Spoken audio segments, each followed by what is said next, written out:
Hey guys, this is me Mahima and मेरे साथ आज हम सॉल्व करने जा रहे हैं worksheet number 15।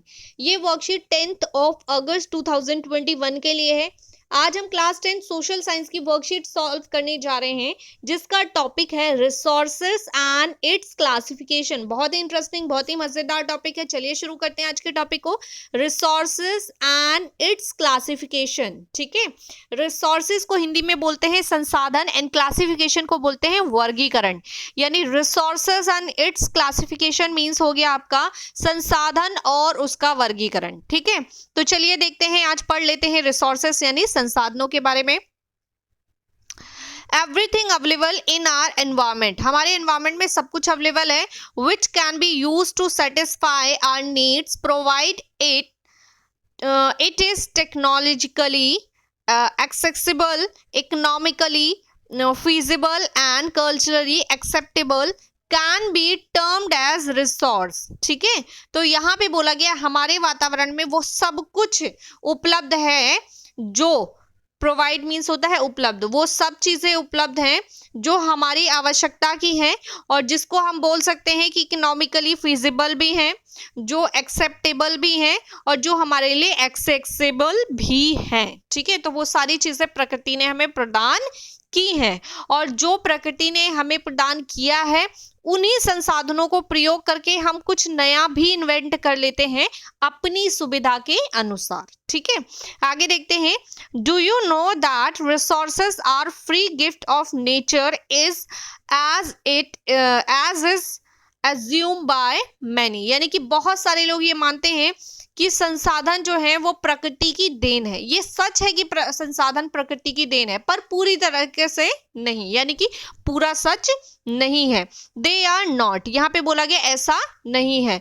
Resources are a function of human activities, यानी कि रिसोर्सेज जो है, संसाधन जो है वो ह्यूमन एक्टिविटी का एक फंक्शन है, एक पार्ट है। कैसे?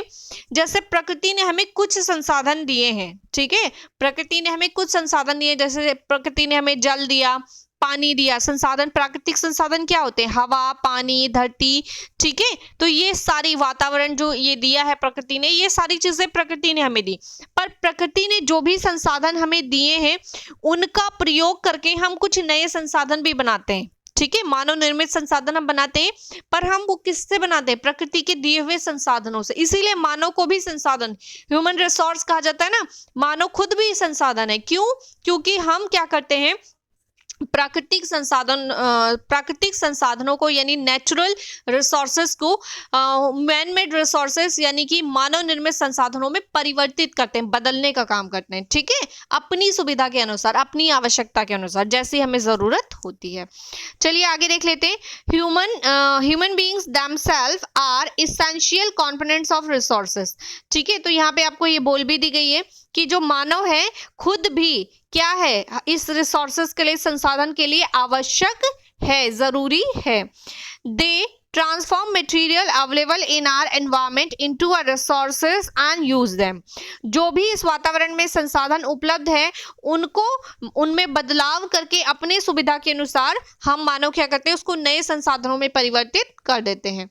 These resources can be classified into in the following veg. ये जो रिसोर्सेज हैं इनको कई तरीके से, कुछ मानव निर्मित हो गए, कुछ प्राकृतिक हो गए, तो इन सभी संसाधनों को अलग अलग तरीके से क्लासिफाई किया जाता है। ठीक है, यहाँ पे कुछ क्लासिफिकेशन दिखा भी रखा है, देख लेते हैं। On the basis of origin, origin की बेसिस पे अगर हम देखें तो बायोटिक एंड ए बायोटिक दो तरह के रिसोर्सेस होते हैं, बायोटिक एंड ए बायोटिक।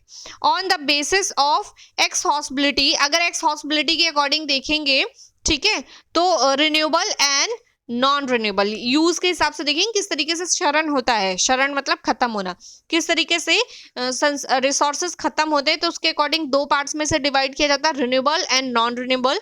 बचपन से आप पढ़ते आ रहे हैं, रिन्यूएबल मतलब जिसको हम दोबारा यूज कर सकते हैं, जैसे सोलर एनर्जी, और नॉन रिन्यूएबल जिसको हम दोबारा यूज नहीं कर सकते, एक बार यूज करके खत्म हो जाता है, as like coal and petroleum.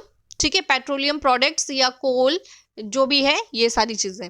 आगे देखते हैं, on the basis of ownership, ownership के अकॉर्डिंग कि किसका ऑनरशिप, किसका स्वामित्व है, किस मतलब जो चीज जिसकी है, इसके according individual, community, national and international. ठीक है, जैसे मैं एक एग्जांपल बताती हूँ, इजिली समझ में आएगा ऑनरशिप का मतलब। जैसे एक गाड़ी है या एक घर है, आपने खरीदा अपने पैसों से, तो वो किसका अधिकार है उस पर, सिर्फ आपका। ठीक है, तो उसका ऑनरशिप किसके पास है, आपके पास है। स्वामी तो किसके पास है, एक इंसान के पास है, तो वो इंडिविजुअल एक इंसान का हो गया। ठीक है, कम्युनिटी, जैसे कि अगर गली की जो रोड है आपकी गली की, वो पूरी गली की हो गई, तो वो क्या हो गया, कम्युनिटी की हो गई, पूरी गली वालों की हो गई, या किसी पर्टिकुलर कम्युनिटी की हो गई। ठीक है, नेशनल वो चीजें जो पूरे, जिसपे पूरे देश का अधिकार होता है, पूरे देश में रहने वाले हर व्यक्ति का अधिकार होता है, उसे नेशनल बोलते हैं। और इंटरनेशनल जिसपे पूरी दुनिया पे मतलब कोई ऐसी चीज जिसपे दुनिया में हर व्यक्ति का अधिकार है। ठीक है, तो अधिकार के हिसाब से अगर देखा जाए तो individual, community, national and international. On the basis of status of development, इसके अकॉर्डिंग देखेंगे तो potential development, stock and reserve.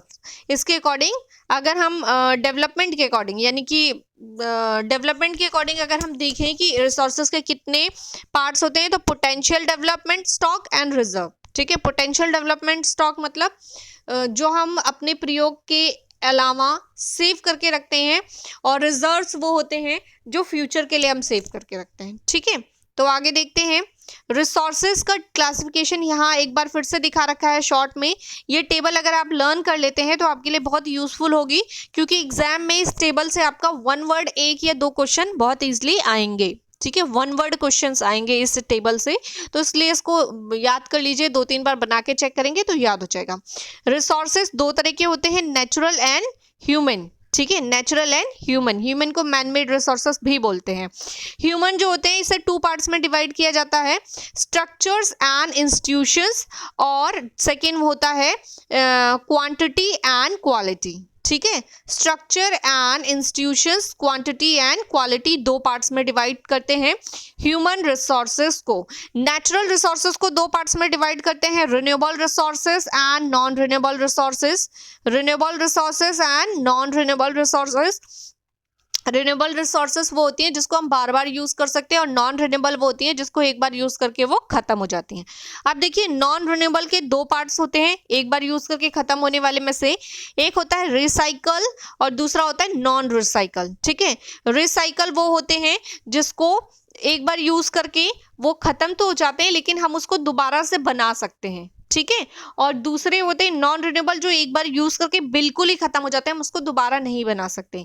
जैसे रिसाइकल का एग्जांपल है कि आपके घर में कोई भी चीज आई लोहे की या सोना, चांदी, जस्ता, तांबा, कोई भी प्रोडक्ट इनका जो होता है, एक बार हम यूज करते हैं, वो टूट गया या कुछ भी हो गया, तो हम क्या करते हैं, उसको मेल्ट करके उससे दूसरी चीज बना देते हैं। ठीक है, तो वो रिन्यू हो जाती है, दोबारा यूज हो जाती है। या कुछ ऐसे ऐसे प्लास्टिक की बाल्टी है, वो थोड़ी सी क्रैक हो जाती है, तो हम उसमें मिट्टी डाल के प्लांट लगा देते हैं। ठीक है, तो वो रीयूज हो जाती है। इस तरीके से रिन्यूज, तो रिन्यूएबल मतलब दोबारा से उसको किसी तरीके से यूज करना, और नॉन रिन्यूएबल मतलब एक बार यूज करके खत्म, जैसे पेट्रोल हो गया, डीजल हो गया, केरोसिन ऑयल हो गया, ये सारे पेट्रोलियम प्रोडक्ट हैं। इनको जब हम बर्न करते हैं, जल जाता है तो खत्म, फिर दोबारा नहीं मिलता ये हमें। ठीक है, तो इसे नॉन रिन्यूएबल रिसाइकल्स बोलते हैं, जिसमें फुजिल फूल्स आता है। फुजिल फूल्स में सारे आपके पेट्रोलियम प्रोडक्ट आ जाता है, कोल आ जाता है। ठीक है, आगे देखते हैं, कोल मीन्स कोयला होता है। आगे देखते हैं रिन्यूएबल, तो रिन्यूएबल के भी 2 पार्ट्स होते हैं, इधर आपने देखा रिन्यूएबल के भी 2 पार्ट्स होते हैं, कॉन्टिन्यूअस और फ्लो और बायोलॉजिकल। ठीक है, continuous and flow, biological.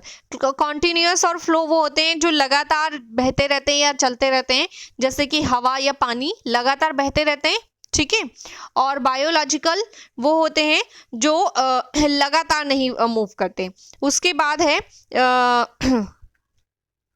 Biological के भी 2 पार्ट्स होते हैं, नेचुरल वेजिटेशन और वाइल्ड लाइफ। ठीक है, नेचुरल वेजिटेशन में सारे आपके फॉरेस्ट आ जाते हैं, जितने तरह के पेड़ पौधे इस धरती पर पाए जाते हैं, प्रजातियां पाई जाती हैं, वो सारी नेचुरल वेजिटेशन में आ जाती हैं।